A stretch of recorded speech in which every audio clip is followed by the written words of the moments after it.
Hello and welcome to The Exit presented by Flippa. I'm your co-host, Steve McGarry, and this is a 30-minute podcast where we sit down with expert entrepreneurs that have been there and done it. They have gone through and bought businesses, they've sold businesses, and they have operated incredible businesses on a day-to-day basis. We get some awesome tricks and tips from them on a regular basis.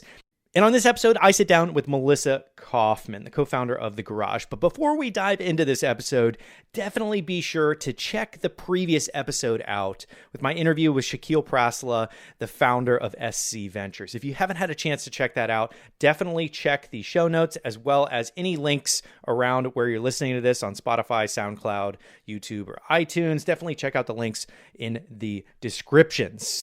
So for today's episode, I sit down with Melissa Kaufman, the co-founder of The Garage at Northwestern. And one thing that you're going to want to stick around for in this interview is she talks a lot about their study. They've been doing this incredible research on entrepreneurs and some of the specific characteristics that they have early on in college. And there are some doozies in here that you're definitely going to want to stick around for. So without further ado, let's dive into my interview with Melissa. What is up, everyone? I am here with Melissa Kaufman, the founding executive director of The Garage at Northwestern. How are you doing today, Melissa? I'm great. How are you, Steve? I'm doing great. Thanks so much for coming on.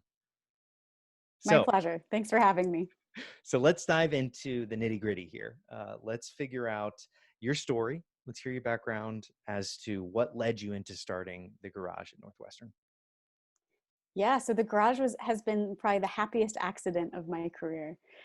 So I spent the first 2 years out of school in New York City working at IBM as a strategy consultant. I loved New York. I hated being a consultant and quickly realized I was in the wrong place. So after a lot of soul searching and research, I was lucky enough to get a job at Google as an associate product marketing manager, APMM. I was the second year of that program ever.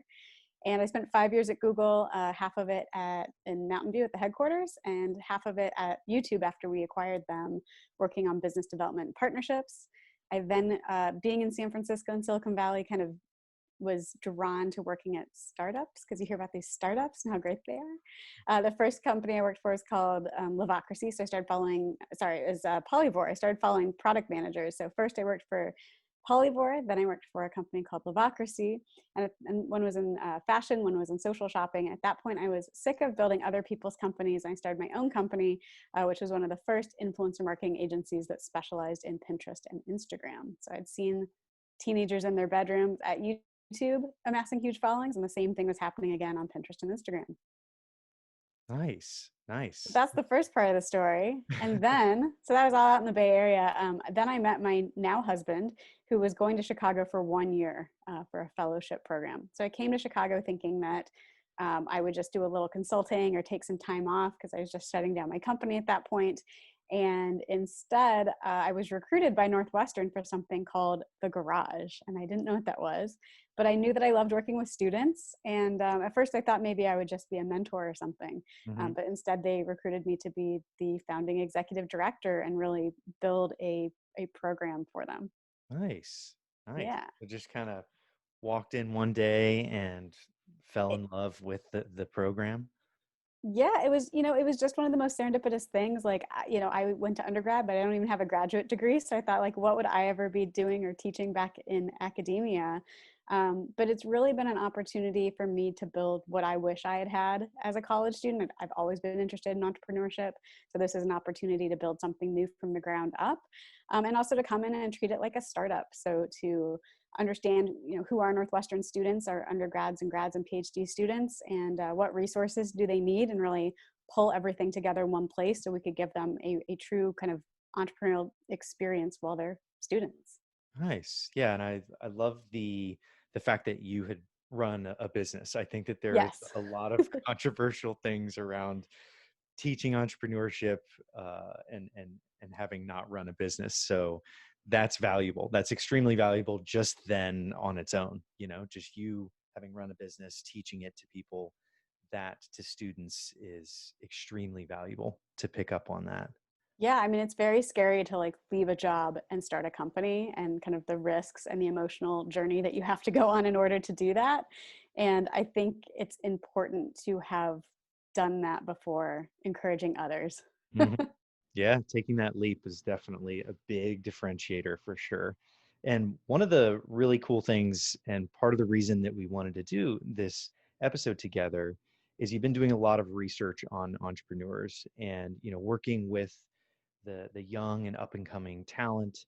I think that you have a really unique perspective on this, and this has been well talked about for many years, like what makes a good entrepreneur. And if you could give us any sort of knowledge nuggets around what what your kind of I won't say definition because there can't just be one, but what would you say characteristics underlie a really amazing entrepreneur?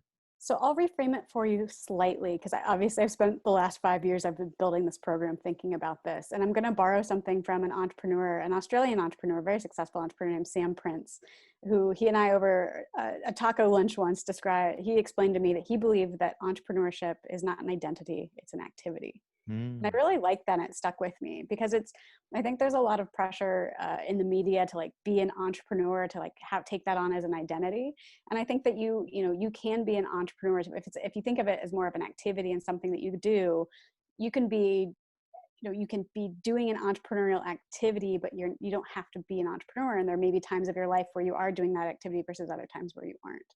mhm. So that's kind of the way that I think about it. So if it's an activity, it's much like a sport, like basketball. Like you could teach anybody the rules of the game and how to play. And that's kind of the foundation of what we do at the garage. It's really about teaching students, what is an entrepreneurial skill set. But more importantly, if I'll continue with my basketball analogy, like if you're going to be an elite athlete in something, there's a huge mindset component to that as well. So we really like to talk about, for our students, we're teaching them not only the skill set of how do you come up with an idea and validate it and build an MVP and all of these things, but also the mindset. So how do entrepreneurs think and act differently than other people when they are being an entrepreneur in that entrepreneurial activity?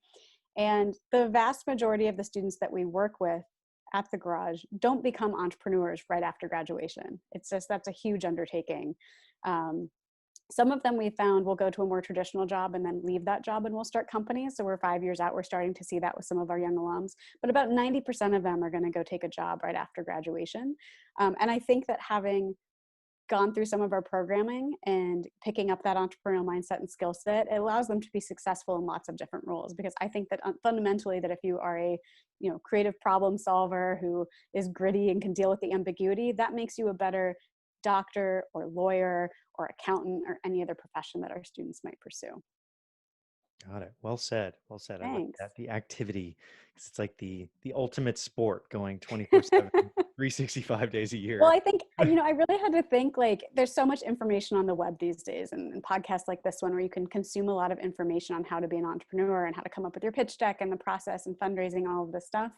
Um, but if you take it a level, there's so much more to it that I think you don't really understand until you're in it and you're doing it yourself. So the garage gives our students the opportunity to work on an idea that they're really passionate about. And my job and my staff's job is not to help students understand if their ideas are good or bad.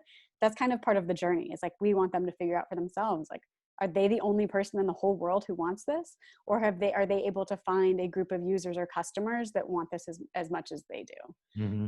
And I think that, learning that your idea is terrible is almost as valuable as realizing that it's great.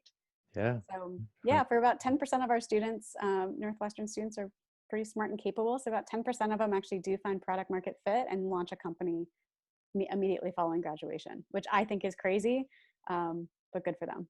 Yeah. Yeah. Good for them. So can you walk me through that a little bit? Like what kind of companies, I guess there's probably all different walks of course that are coming out of a good think tank kind of concept like the garage, but what types of companies are you seeing come out, and any ones that are kind of notable to mention, ones that have exited, things like that?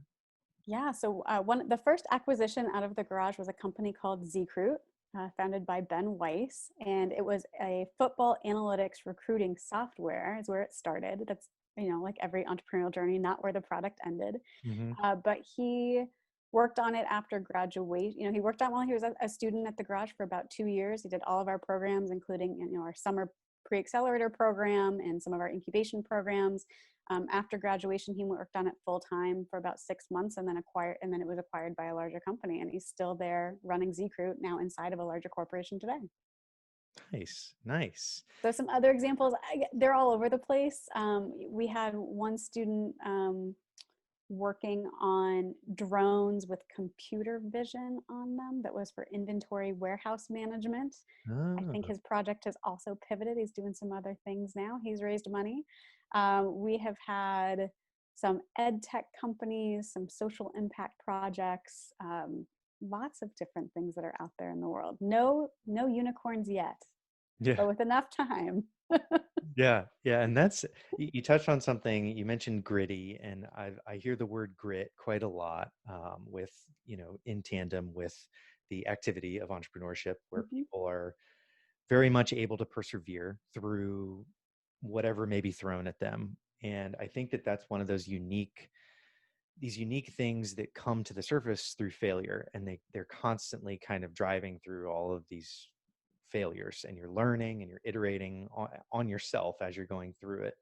So from where you sit as someone that's really guiding these young individuals through this program, how do you see that kind of working out? How do people deal with failure while they're in your program, and how do you kind of help them deal with that? Yeah, so I would say coming into the Garage, we have a lot of undergraduate students, a lot of Kellogg MBA students that participate as well. We have students from all of the schools at Northwestern, but particularly those two groups, they come in and they're super risk averse. So they hate failure. And you have to think about it. Coming to an elite school, you've done really well at everything, academics, extracurriculars, your whole life. And they don't like the idea of failure, and they're really uncomfortable with it, and they're quick to give up on something. So if they fail, then they don't want to work on that anymore.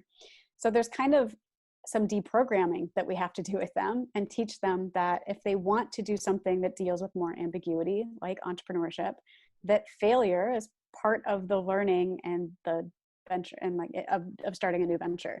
Mm-hmm. So we've done little things to try to build it into our culture, and to, the Garage is a really different place. Your listeners can go online and do a virtual tour, but it doesn't feel like you're in a classroom or an academic institution. It feels like, I've had employees of like Facebook and Google stop by and say, oh, it kind of feels like work. And that's what I'm going for. Like, we want an environment that feels different. And we have raw cement floors. We've really leaned into the whole theme of the Garage. The name The Garage I had a really big problem with when I started, because like, oh, it's so cliche coming from the Bay Area. Yeah. But we're actually in a parking garage. So we're on the second story of the North Campus parking garage. So we've really kind of leaned into that garagey theme. So, the raw floors and all of that. And I wanted to create an environment where students feel comfortable failing. And we have a weekly dinner that we do. We call it family dinner, at least we did pre-quarantine times, where we'd have dinner and usually have a founder come in and tell a story, kind of their own entrepreneurial journey. Before we start that meeting, students will get up and share kind of successes, things that happened that week. If they launched their app in the App Store, they got a new customer, like successes. And students are more than happy to tell you about all the things that are going well. Yeah. But before we serve dinner, at least one student has to get up and share a failure. And they really don't like doing this. So there's some days where we'll stand there for like 3 minutes, which is a really long time, and wait until sheepishly one student will come up and volunteer. And we memorialize it with like a confetti popper to like make it more fun. And it's kind of become like part of what we do. And I think that, I've had students tell me that is such a cathartic experience, is to get up in front of their peers and talk about, even if it's a minor failure, right? We launched our website and like nobody came, or like, we rolled out this new feature, everyone said they want it, and like everyone hates it. I think that that's like great for them to do that and just get really comfortable with it. And it kind of, it passes on to the, you know, the newer members of our community that like, this is a different kind of place, and that like failure, you know, and they'll talk about what they failed at and then what they learned from it. Yeah. And in front of the peers means exponentially more than, you know, a one-on-one style meeting, because in front of your peers, the people that you hang out with on a regular basis, the people that you respect, the people that you're kind of in the trenches with in a way, that is, I can see how that would be really valuable to a young entrepreneur getting their footing. And if anything, I would be curious to see if people start sharing a little bit more over time their failures. Is that the case, or are people becoming a little bit more reserved over time? How do you see that happening? They've definitely come to embrace it more, and they know that it's an expectation. It's also, you know, it's also nice to hold back the food until somebody shares a failure, because everyone's pretty hungry usually. Yeah. But again, like, you know, you have to, if you want to help a community over some of their own ingrainedness, uh, you have to kind of have these cultural touch points that will encourage the kind of behavior you want. So in this case, you know, I'll often say like, hey guys, if nobody's failing, then I guess nobody's doing anything, which is probably true. Mm-hmm. Yeah. Well said. Well said. So you are doing some research right now, We which are. I'd love to highlight and have you kind of talk a little bit about. What are you guys currently researching? Yeah, so this is a fun one. So I partnered with a professor in our clinical psychology department to understand a little bit more about the personality traits of entrepreneurs. So we are using a tool called the Hogan Assessment, the Hogan Leadership Forecast Series. So Hogan's a company that traditionally works with C-suite executives to both select and develop their talent. So we are using it as a tool to understand kind of the personality traits of our student population. And we are also looking at some of the personality traits of what I will call accomplished entrepreneurs. And these are individuals who have had a co-founder title, have often scaled something from zero to tens of millions of dollars in revenue. And for some of these individuals, some are serial entrepreneurs, some have taken companies public or had a significant exit to an acquiring company. And what we're doing is that this group has also taken the Hogan assessment, and we have no ties to Hogan except for a research relationship. My co-founder of this research project really believes that it's one of the best scientific tools for personality assessment out there. And we've been giving this assessment to these accomplished entrepreneurs and looking for any similarities in personality and compared to kind of the general population. And there's been some really interesting initial findings. So for example, there's one element on this personality assessment. It's called prudence. And high prudence is usually associated with following rules and process and Mm-hmm. order.